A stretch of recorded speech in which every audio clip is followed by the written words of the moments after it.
रात के खाने के बाद सुमन अपनी बेटी नेहा को कहती है, बेटा देर तक बाहर मत रहना।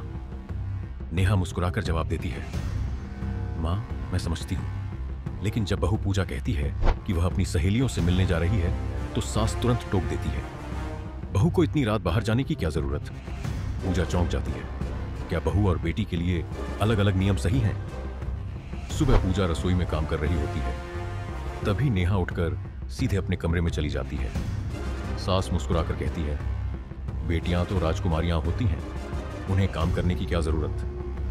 पूजा हल्का सा मुस्कुराती है, लेकिन मन में सवाल उठता है, क्या बहू को भी बेटी की तरह प्यार और सम्मान नहीं मिलना चाहिए?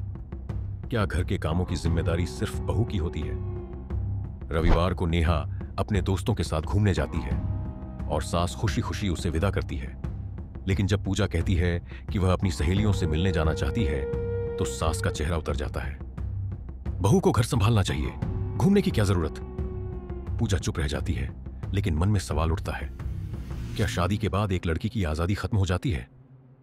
एक दिन पूजा बीमार पड़ जाती है, लेकिन फिर भी घर के काम करती रहती है।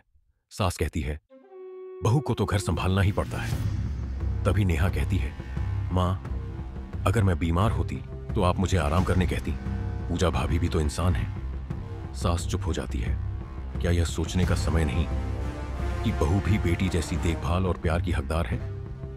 एक दिन सास पूजा को कहती है, तुम इस घर की बहू हो, बेटी बनने की कोशिश मत करो। पूजा मुस्कुराकर जवाब देती है, मां अगर मैं आपकी बेटी जैसी नहीं हो सकती तो क्या आप मेरी मां जैसी नहीं बन सकती?